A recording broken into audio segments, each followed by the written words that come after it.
Other interesting political news, you have Nikki Haley's GOP debate from November 8th. Top 3 highlights, but with no video. Please, if you have suggestions, let me know in the comments on which software is best for production software for picture-in-picture, because I do want to do that and improve the show. Now, this comes off of her good old Twitter, or again, as 12 people call it, the X. Now, this one comes from a user by the name of Frank Luntz, and he says, quote, Nikki Haley has the best Republican answer on abortion. The GOP would be stronger if they used her language, unquote. And this got 2 million views. So as the youth would say, it certainly went viral. And it looks like it was originally posted from a account by the name of The Recount. And without further ado, I will go ahead and I'll play that little clip here. You know, I've said it before. I think you have to be honest with the American people. This is a personal issue for every woman and every man. I am unapologetically pro-life, not because the Republican Party tells me to be, but because my husband Michael was adopted and I had trouble having both of my children. So I'm surrounded by blessings. Having said that, when you look post-Roe, a wrong was made right. They took it out of the hands of unelected justices and they put it in the hands of the people. And now we're seeing states vote. And what I'll tell you is, as much as I'm pro-life, I don't judge anyone for being pro-choice, and I don't want them to judge me for being pro-life. So when we're looking at this, there are some states that are going more on the pro-life side. I welcome that. There's some states that are going more on the pro-choice side. I wish that wasn't the case, but the people decided. But when it comes to the federal law, which is what's being debated here, be honest, it's going to take 60 Senate votes, a majority of the House, and a president to sign it. So no, we haven't had 60 Senate votes in over 100 years. We might have 45 pro-life senators. So no Republican president can ban abortions any more than a Democrat president can ban these state laws. So let's find consensus. Let's agree on how we can ban late-term abortions. Let's make sure we encourage adoptions and good quality adoptions. Let's make sure we make contraception accessible. Let's make sure that none of these state laws put a woman in jail or give her the death penalty for getting an abortion. Let's focus on how to save as many babies as we can and support as many moms as we can, and stop the judgment. We don't need to divide America over this issue anymore. Thank you, Ambassador. Senator Scott. Now, I still have not seen a law that would actually put the mother in jail. I have heard laws being proposed in which the doctor as well as the facility would be prosecuted. But let me know if there is an instance where there's a state that has that on the ballot or that is an initiative. Be interesting to see if they actually just come to fruition. And again, this is probably one of the most culturally divided things in the United States in terms of, it'll be interesting to see if this, it's one of those situations where I don't think it'll ever stop being a political thing. There are certain subjects, and I don't know if it's for better or worse, I don't know if it's intentional just so that they can use it to raise funds on the left and the right for perpetually all of time, but I can't help but notice a lot of things we're debating today we've been debating about for decades. Gun rights, abortion, border wall, immigration, EPA with actual U.S. manufacturing, well, kneecapping manufacturing. They're all the same in terms of we've had these debates for decades, and I don't think we'll ever actually have a solidified answer or it'll ever be a final thing. I certainly would hope so, because I believe my ideals are best, but that's obviously I'm biased in that regard. So it'll be interesting to see. What do you think? So it's got 2 million views, but only got 9,100 likes. And going to the comments section,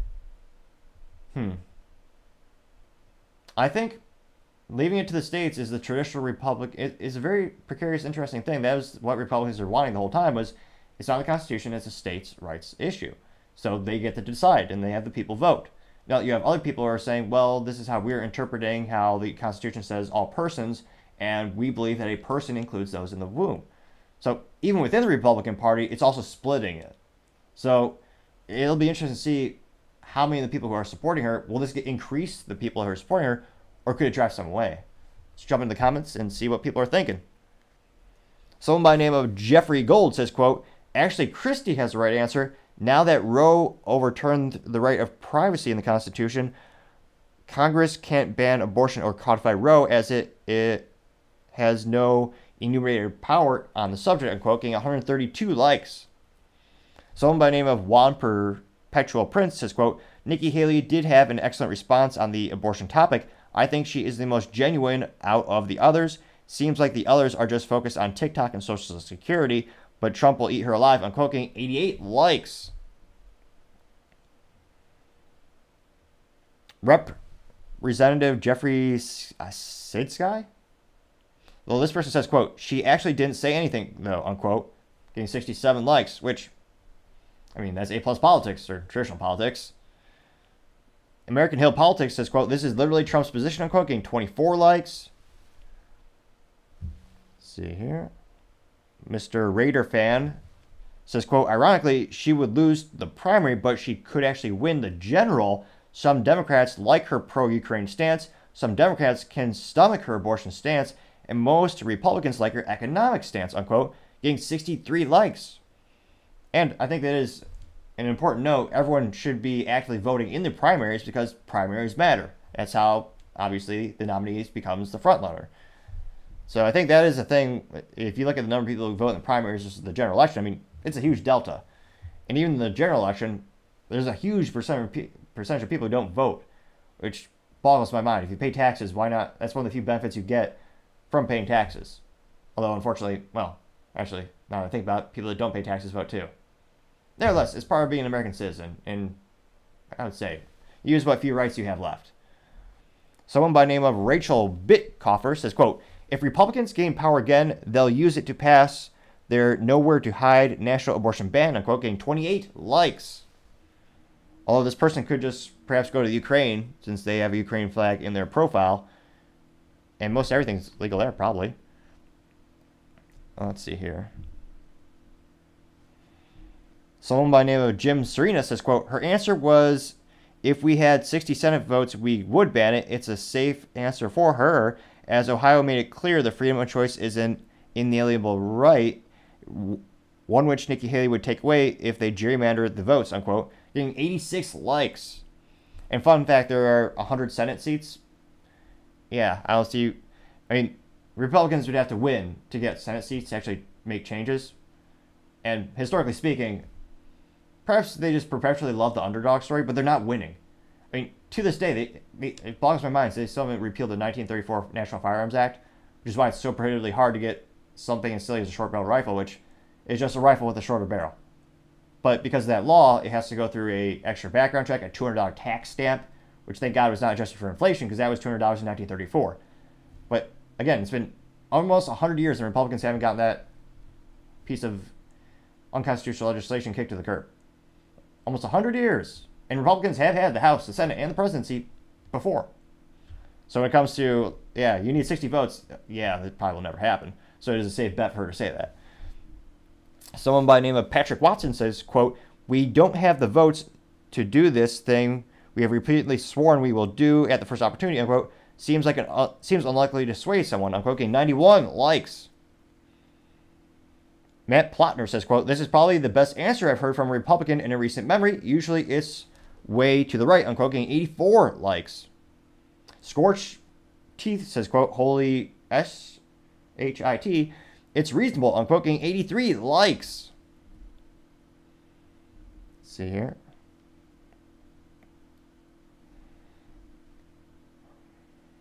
Jeff Isaiah says, quote, no, the best answer to abortion is you shall not murder, unquote, getting 3 likes.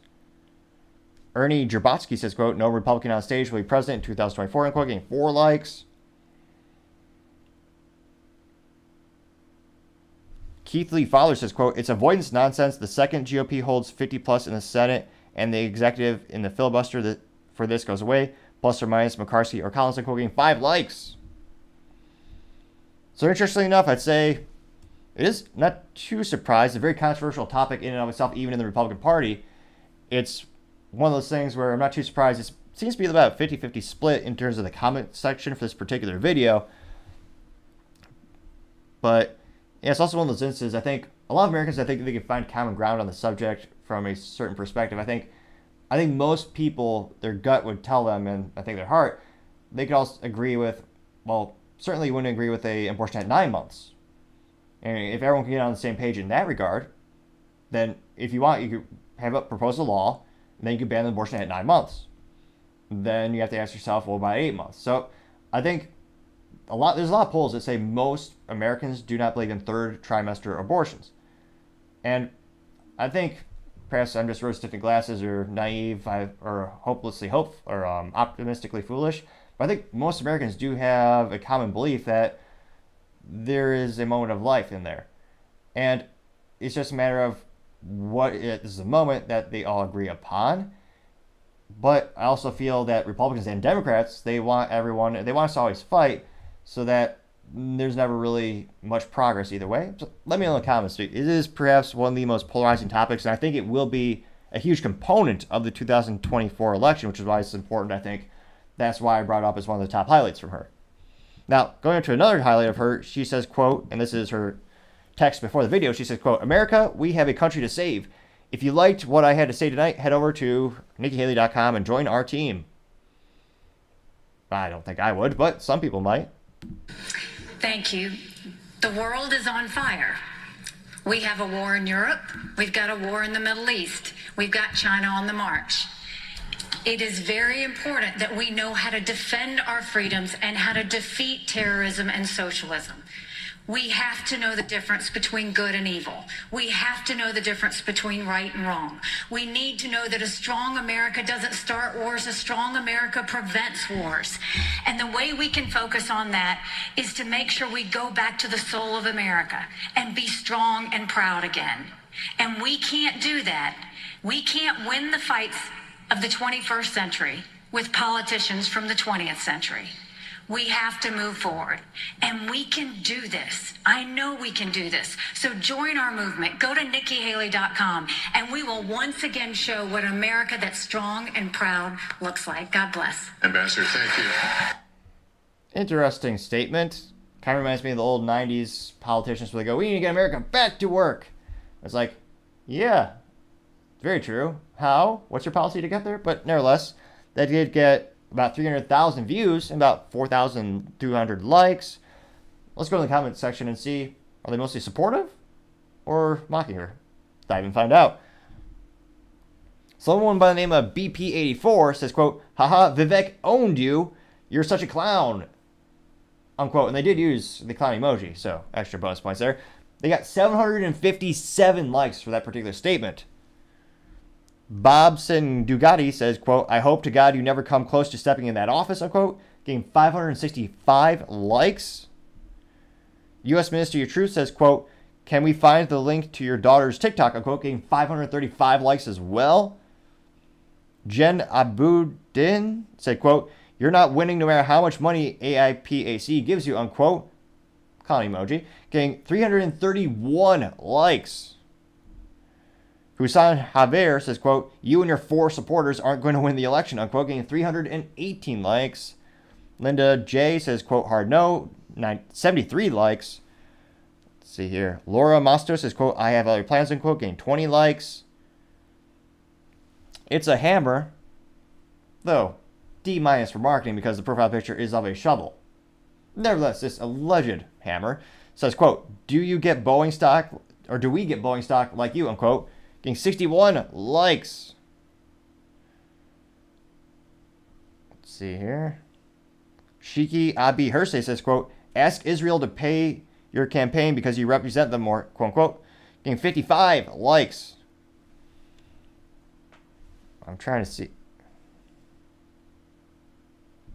Someone did a meme of Monopoly money. Mr. Snoop Bailey says, quote, "Here you go, fake money from another fake politician," getting 16 likes. Sarah Higdon says, quote, "But you're a politician from the 20th century. It seems like you want to save every country but our own," unquote. Getting 51 likes. Oh, here we go. Jay in Kyiv, probably Ukraine area, says, quote, "Only 2 GOP candidates that wouldn't bow to Putin. Maybe you can save your party," unquote. Getting 22 likes. So it looks like a couple are positive. Well, let's see here. Meyer9223 simply says, "Haha, you got owned by Vivek Ramaswamy," unquote. Getting 68 likes. Lucky says, quote, "You meant to address this tweet to Israel," unquote. Getting 113 likes. So, as youth might say, she was certainly ratioed. Let's go to her top 3 moment. And again, this isn't her saying this top 3. This is the top 3 that I saw between her as well as her campaign that were tweeting and they seem to be the ones that were some of the most popular ones. Now, this is her closing statement. It got 120,000 views, but only 921 likes, which is, yeah, that's not great. The world is on fire. We have a war in Europe. We've got a war in the Middle East. We've got China on the march. It is very important that we know how to defend our freedoms and how to defeat terrorism and socialism.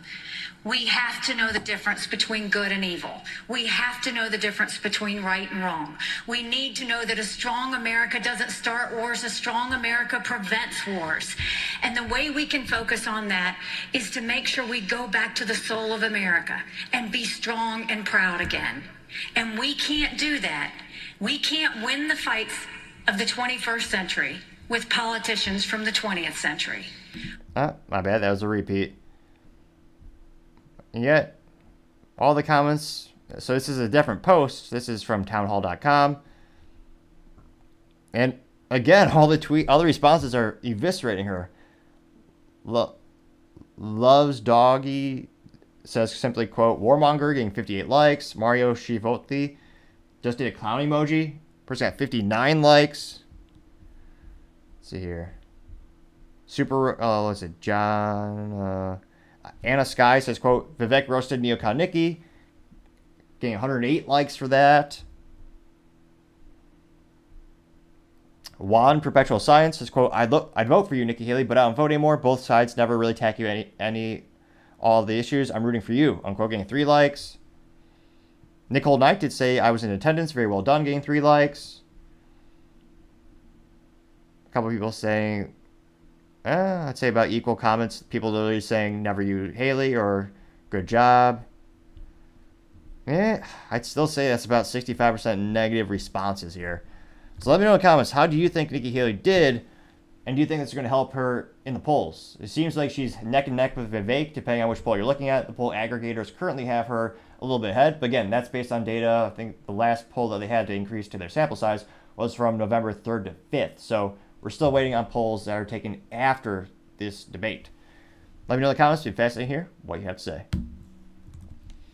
Thank you again, everyone, for taking the time to tune in today. Again, if you have any suggestions, please leave them in the comments section because I do want to make the show better and better and better. Also, don't forget to take time to tell your family, tell your friends, tell your coworkers, heck, tell your enemies, tell anyone and everyone. Just stay safe and fight the good fight.